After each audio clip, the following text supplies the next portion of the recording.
know, my son, Noah, recently started driving. And for a long time, he's been kind of nervous about driving, which I really do get.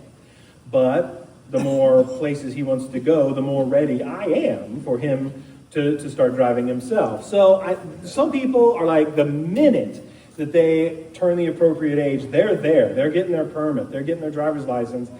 That's just not what Noah wanted to do. He was in no rush. In fact, when he finally did get his permit, it was mostly because there was a new law that took effect. It took effect like the next week. That would have required an additional driver's ed course, which we would have had to pay for. So we were like, okay, now is the time. You're going. So we made an appointment, went down to the license branch, that's what I call it, or they're apparently very appropriately known here in Florida, the tax collector.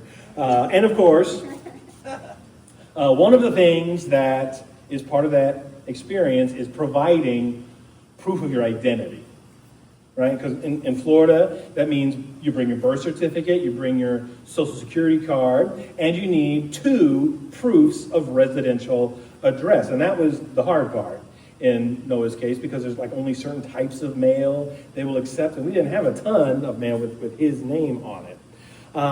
But as inconvenient as that may be to gather all that, we get why they need all that, don't we? Like, your permit, your driver's license is widely accepted as a form of identification in all kinds of different settings. Everything from like riding on a plane to purchasing all kinds of things. So when they give out those ID cards, they need to make sure they're giving it to the right person. They need proof of identification. They need to make sure you are who you are claiming to be. Well, Jesus of Nazareth, when he walked this earth, he made some pretty remarkable claims about who he was. Claims that, if true, have major implications for me and you and everybody else. And as we'll talk about today, Jesus did not just make those claims. He provided pretty compelling proof of ID. As many of you know, we are in a series called The Story. We have been taking like a big picture, chronological look at the one overarching story the Bible tells. Because at its essence, that is what it is. The Bible is a story. It's a true story, but it's all one big story, all about God's plan to bring people back to himself. Right now, we are at the climax of the story. We are at the life and ministry of Jesus of Nazareth. And last week, we talked about how when Jesus began his ministry, he both said and did some remarkable things. He talked about how life in the kingdom of God or the kingdom of heaven, it isn't just like it's not a political, it's not an earthly kingdom. For Jesus, it's the state of being where God is king of your heart. And the values of God's kingdom are much different from what the world usually values. But they're better, and they're greater, and they last forever. And Jesus also used some really memorable analogies called parables to explain this idea even further. No one else had ever said the kinds of things Jesus said. And no one else had said them with such authority, like he really knew what he was talking about. And Jesus didn't talk. He also did some amazing things. He miraculously healed people. And not just one or two, like a whole bunch. People came to him with a wide variety of afflictions, and he healed them all. He also did things like he calmed the violent storm with just a few words. He fed thousands of people with just a tiny amount of food. He even walked on top of water. He even raised people from the dead on more than one occasion. So there was a lot of buzz around him. A lot of people were asking, who is this guy? That's a great question to ask. Maybe that's a question you're asking today. Well, people had different theories. Some thought maybe he's a good teacher, good moral teacher, maybe the best ever. Maybe he's a prophet from God. Some thought he was actually one of the Old Testament prophets, one of them personally, like Elijah maybe, or Jeremiah, brought back to life. However, there were some who thought he was a fraud because he dared challenge some of the widely accepted practices and beliefs of Judaism at the time. And they thought they did what he did through like demonic power or something like that. Others thought that just maybe Jesus was God's long-awaited Messiah, the promised one. He'd been prophesied to save God's people and set up a kingdom that would never end. And that is where we're going to pick up the story today. We're going to read a little bit from the book of Matthew and the book of John. Today we'll start in Matthew chapter 16, if you'd like to turn there with me, which I always invite you to do. Jesus and his closest disciples, when this story happens, were in a place called Caesarea Philippi. And Jesus asked them what I believe is the most important question we can answer in this life. And it's the most important answer to get correct. Matthew 16, starting with verse 13. When Jesus came to the region of Caesarea Philippi, he asked his disciples, "Who do people say the Son of Man is?" Son of Man, that's him. They replied, "Well, some say John the Baptist, others say Elijah, and still others Jeremiah or one of the prophets." "But what about you?" he asked. "Who do you say I am?"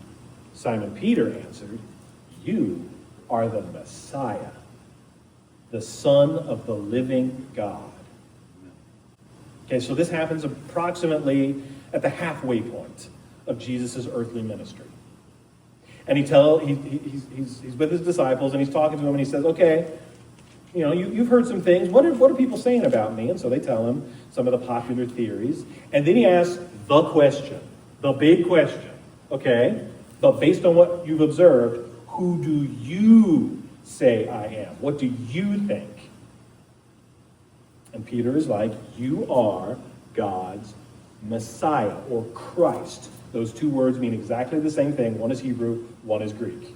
Okay? It means God's chosen one, his anointed one, the one that we've been waiting on for so long. And then Peter goes on to say that Jesus is also the Son of the living God. That is to say that Jesus is not just the Messiah, he is also divine. He is God. And catch what Jesus says in response. Verse 17, Jesus replied, "Blessed are you, Simon, son of Jonah, for this was not revealed to you by flesh and blood, but by my Father in heaven." In other words, first of all, bingo. Like, you're exactly correct. You nailed it. And congrats, makarios, Peter, because this wasn't your idea. God the Father has revealed this to you. And as he talks a little bit more, a little few verses later, he actually tells the disciples not to tell anyone about this yet. Don't go around spreading that I am the Messiah and the Son of the living God. Why did he do that? Well, there are a couple of theories. I think it actually may be a combination of both of them. One is that once people started openly throwing around that word Messiah in connection to Jesus, it would set in motion a series of events that it just was not time for yet.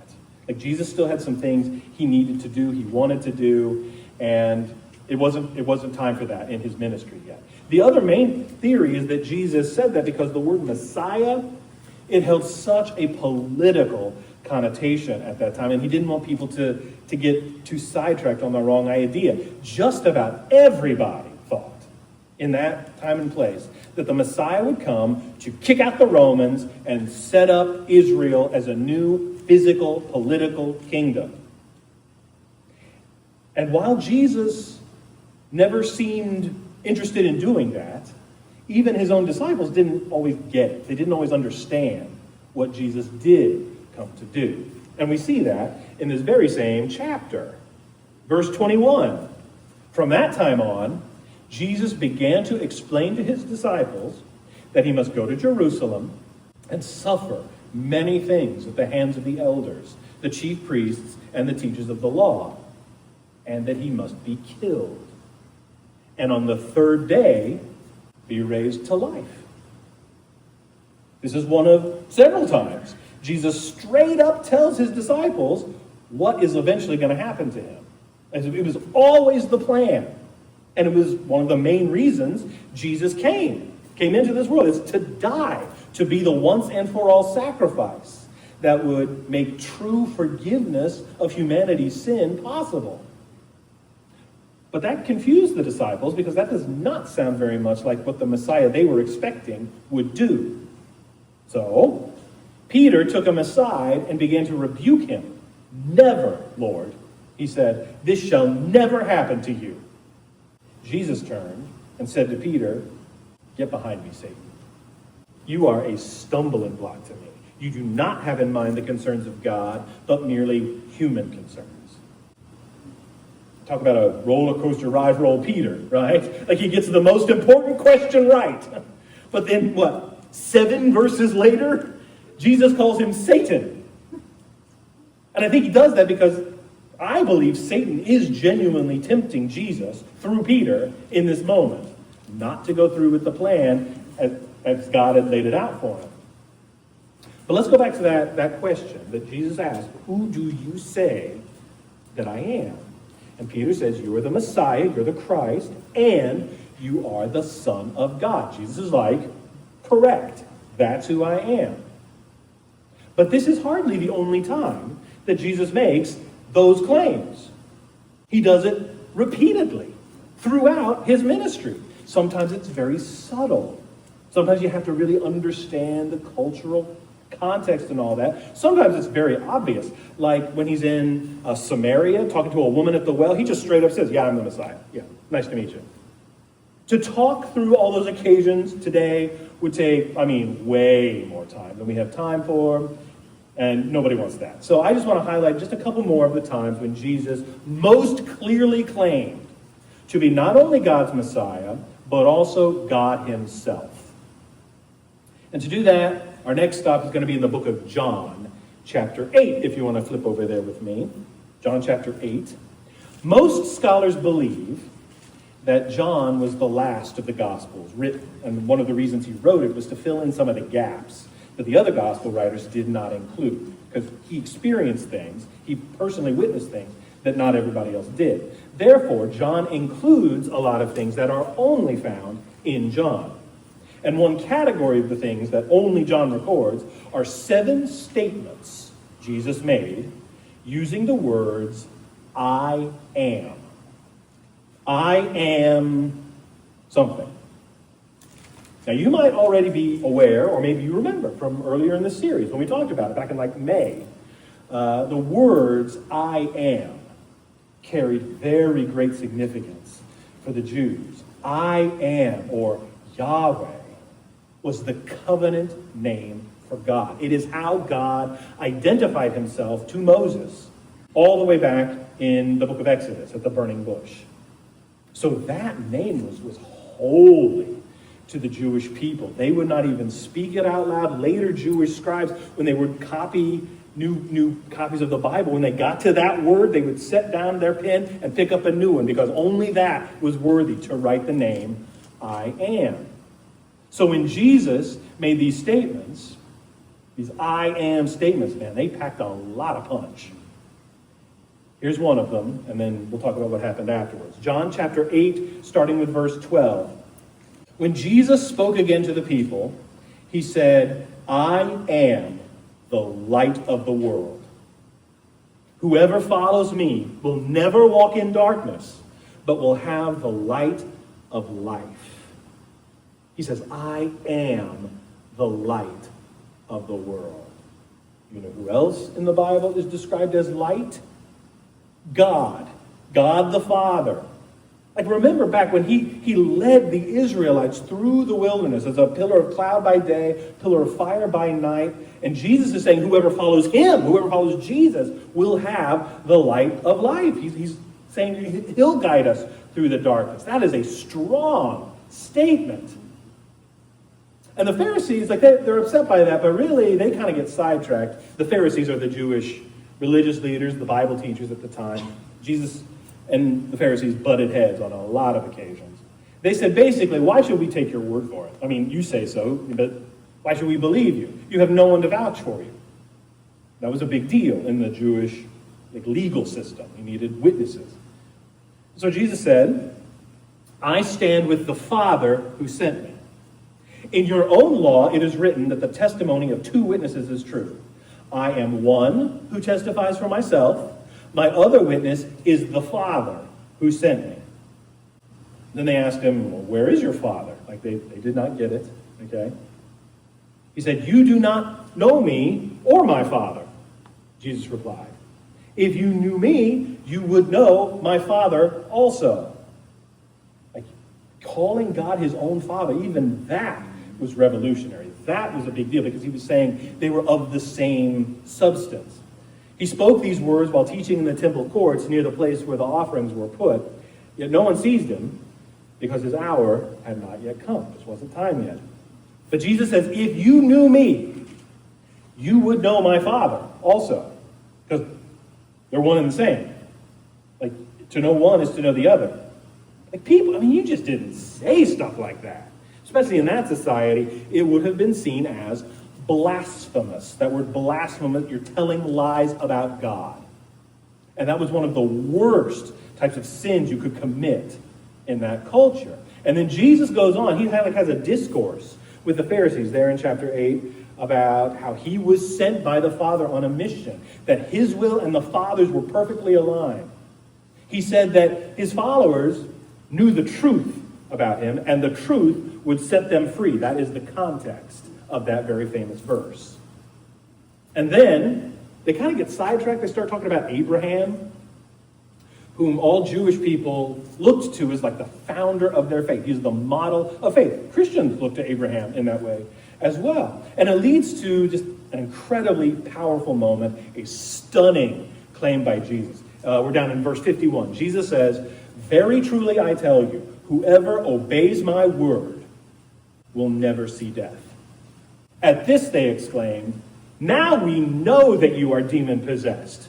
Abraham died, and so did the prophets. Yet you say that whoever obeys your word will never taste death? Are you greater than our father Abraham? He died, and so did the prophets. Who do you think you are? That's the question, isn't it? Jesus replied, if I glorify myself, my glory means nothing. My Father, whom you claim as your God, is the one who glorifies me. Though you do not know him, I know him. If I said I did not, I would be a liar like you. But I do know him and obey his word. Your father Abraham rejoiced at the thought of seeing my day. He saw it and was glad. You are not yet 50 years old, they said to him, and you have seen Abraham. Very truly I tell you, Jesus answered, before Abraham was born, I am. At this, they picked up stones to stone him. But Jesus hid himself, slipping away from the temple grounds. Yeah, they were about to kill Jesus. Why? Because they knew exactly what he was saying. He was claiming to be, I am Yahweh. This is one of the most bold, clear, public statements Jesus ever made about who he really was. And it so deeply offended them that they tried to kill him on the spot. Jesus claimed to not just be the Messiah, but God himself. God the Son, part of the Trinity that is Father, Son, and Holy Spirit. There's just one more I am statement from John that I want to talk about today. It is found a couple of chapters later in John 11. This is part of a long but amazing story. You might be very familiar with it. It's about Jesus' good friend, Lazarus. Lazarus got very sick. His sisters, Martha and Mary, who were also very good friends with Jesus, sent word to Jesus that Lazarus was dying. But he waited. He did not go to them. And his disciples probably figured that was because they lived in a town called Bethany, which was close to Jerusalem. And the last time Jesus had been in Jerusalem, the religious leaders had tried to kill him. So they were steering clear, and they got that. But then Jesus waited a few days, and then decided to go and see Lazarus. And by then, he knew Lazarus was dead. When he got to town, Martha, his dear friend, went out to meet him. Here are the first words out of her mouth. "Lord," Martha said to Jesus, "if you had been here, my brother would not have died. But I know that even now, God will give you whatever you ask." I think Martha demonstrates a lot of faith in that statement right there. She's clearly very emotional, but not only does she believe that Jesus could have healed her brother, but she believes that even now there's something Jesus can do about it. Jesus said to her, "Your brother will rise again." Martha answered, "I know he will rise again in the resurrection at the last day." Like, yeah, okay, when we all die and go to heaven. Yeah, I'll see him again. Jesus said to her, "I am the resurrection and the life. The one who believes in me will live even though they die. And whoever lives by believing in me will never die." Do you believe this? "Yes, Lord," she replied.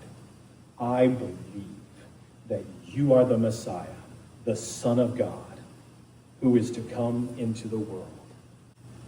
Martha makes a statement of faith. I think it's as powerful as Peter's. And she says it during a moment when, like a lot of people, would have been doubting and questioning everything.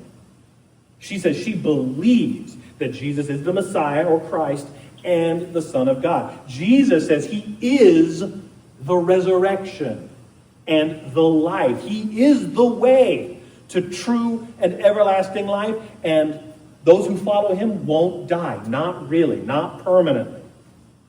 What a claim! Can he back it up? Well, after this, Jesus joins the rest of the mourners, and he is so moved by what he sees that he himself weeps, as Noah talked about last week. He weeps even though he knows what he's about to do. And then Jesus goes to the tomb, and he prays, and he calls out in a loud voice, "Lazarus, come out!" And then here's what it says. The dead man came out, his hands and feet wrapped with strips of linen and a cloth around his face. Jesus said to them, "Take off the grave clothes and let him go." His friend, a man who had been dead and buried for 4 days, walks out of the tomb. The resurrection and the life indeed. So, that is what Jesus claimed. That is who he said he was. That he is God's chosen Messiah and also God himself, the Son of God, God the Son. And as proof of ID, he performed many miracles up to and including raising people from the dead. And that wasn't even all the proof he provided. I mean, those are just a few examples. He did many, many other incredible things to back up his claims. But what are we to do with those claims?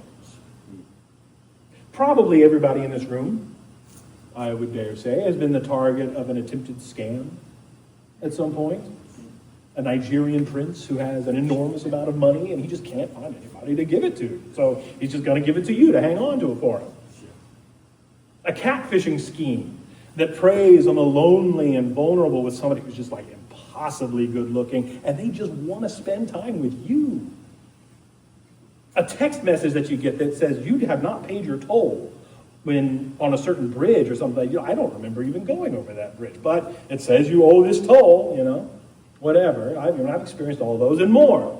And most of them I just ignore, block, whatever, because they are obviously scams.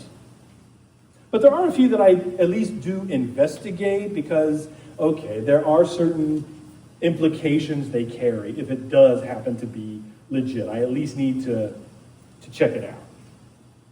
Well, if Jesus' claims are real, we need to check it out because there's some pretty serious implications. So let's dig a little deeper. Let's just look at it logically. Let's look at our options. This, what I'm about to say, is largely based on writings by my very favorite author, the great Christian thinker C.S. Lewis. But there have also been other authors who have developed these ideas further. And because preachers Like to do things like this, all of these options today are going to start with the initials DF. All right? Ready for this? The first option is that Jesus was a decent fellow. Right? He's a good guy. He's a good teacher, a moral and ethical visionary, probably the greatest ever. And honestly, I think if you press this is what a lot of people believe about Jesus, because they like what Jesus had to say, or some of what Jesus had to say. They like the parts about not judging and loving people, especially the unfortunate and the outcast, and including people that other people excluded. All that's good. Doing to others as you would have them do to you. They like all that, and I agree. I like all that too. That's amazing. That's not all Jesus had to say. He was also big on holiness and leaving your life of sin and integrity and obeying the will of the Father. And for being such a friendly, affable guy, Jesus had a curious habit of declaring his divinity and having people try to kill him for it. His favorite title for himself, we heard it today, was Son of Man. And that infuriated the religious leaders because they knew exactly what he meant by this. It referred to a prophecy in the book of Daniel about someone who would be coming that was both fully human and fully divine. And Jesus is like, that's me. Jesus definitely, repeatedly claimed to be more than a good teacher, more than just a decent fellow. And we do him a disservice when that's what we try to make him. Another option is that Jesus was a demented fool.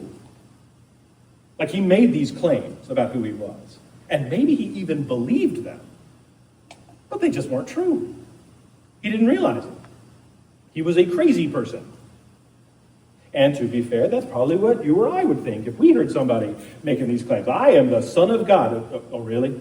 Now, it would change the equation a little bit if that person started raising the dead, wouldn't it? Right? But anyway, Jesus' teachings are not the teachings of a crazy person.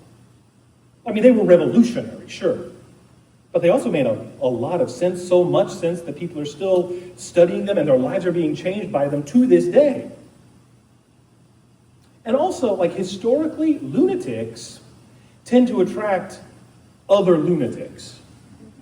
Think about people like Hitler and Stalin and Charles Manson, whoever else you can think of. Jesus didn't do that. Jesus made people better. He inspired people. They were the better for being with him.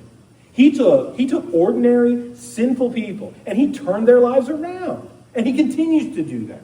He took common prostitutes and net casters and dock workers and turned them into his followers. He turned some of them into the authors of history's greatest book and the founders of history's greatest movement. That does not sound like something a crazy person would be capable of doing. Another possibility is that Jesus was a deceiving fraud. In other words, he made these claims even though he knew they were not true. He was intentionally misleading people. But if that's the case, what could he have possibly stood to gain from it? He shunned any kind of political power or wealth. He wouldn't do it. And it's just not logical for someone whose teachings are all about love and truth and purity and integrity to also be intentionally misleading people the whole time. And that's not to mention the miracles, which demonstrated to people pretty convincingly he is not lying. So really, the only option that remains is that he is legit. He is the divine friend. He's not just a decent fellow. Decent fellows can't pull off claiming to be God. He is clearly not a demented fool, because his teachings were lucid and his followers devoted, and they changed the world. A deceiving fraud? I think his followers were living proof that he was the real deal. Besides, if his intent was to trick people out of money and worship, he did a poor job of it, because he died broke and nearly alone. The conclusion I reach is the same as Peter's. It's the same as Martha's. You are the Messiah, the Son of God, our divine friend. When you look at the options logically, that's the only one that makes sense. Now, I know what some of you might be thinking, because I've thought stuff like this too. There is another possibility. Maybe Jesus never really made those claims at all. Maybe he never did those miracles. Maybe other people made that stuff up and then attributed that to him. Well, like I have said before, that simply does not fit the evidence. We have multiple detailed records of Jesus' life and ministry dating from within a few decades of his death and resurrection. And in terms of ancient figures, that is nothing short of remarkable. Jesus is the most fully and thoroughly documented ancient figure in history. And all of those ancient sources are consistent with the basic facts of the story. What Jesus claimed, and the fact that he performed miracles to support those claims. And also that he died and was at least said to have risen again from the dead. Also, why would his followers have made up those stories? Like in the time frame we're talking about, when these stories would have had to have been attributed to him, Christianity was being actively persecuted at the time. Christians were dying. It's not like they were getting rich and powerful from this. No, the option that makes the best sense is clearly that Jesus was who he said he was. Who is Jesus? I believe this is the answer. He is the divine friend. He is the Messiah, and he is the Son of God. But what does that mean to us? What are the implications? Well, if he is not a lunatic, and he is not a liar, it means he is the Lord. And he wants to be and deserves to be your Lord, your master, the king of your life, who invites you to be born again into his kingdom, to lay down your own life so that you can receive his and truly live. Put your faith and trust in him. Repent from your sins, from your own self-centered way of living, and live his way from now on. Be baptized by him by immersion. If you want to know more about that, let's talk seriously. Let's talk today. And you've already done all that. Live for him. Live in his kingdom, like we talked about last week, that he told us about in the Sermon on the Mount. Love God, love people, and make new and better disciples of Jesus. Let him be truly Lord of your life. He's calling the shots now. It's his will and his way. That's what truly matters. And as a result, we enjoy living in the light and the life that lasts forever. I think when we examine the question of what we think about Christ, eventually, we need to turn that around. We need to ask, what does Christ think of us? And to answer that question, we need to look at what happened next in the life of Jesus. After this, Jesus faced increasing opposition, particularly from those Jewish religious leaders. They considered him a threat to them. They considered him a fraud. They thought his claims were blasphemous. And they hatched a plot to have Jesus killed. One of his own followers would betray him. But as for Jesus, he called it. He knew this was coming. As we read earlier, and this was just one occasion, he told his followers repeatedly that he was going to be betrayed, that he would be beaten and mocked, he would be killed, but then he would rise again. They did not understand what he meant, because how could that be true of the Messiah? And then he went back to Jerusalem. And he was initially welcomed as a king. But the religious leaders decided the time was now, the time was right to launch their plan to have him killed. But little did they know that was actually God's plan all along. And as Jesus had said, he would rise again from the dead on the third day. Which, you got to say, that's the most emphatic, mic drop proof of Jesus' identity and claims you could possibly ask for. If someone can successfully predict their own death and resurrection, I think we should take them seriously. What does Jesus think of us? The answer is found on a hill outside Jerusalem in the hour of darkness. And that's what we'll talk about more next week.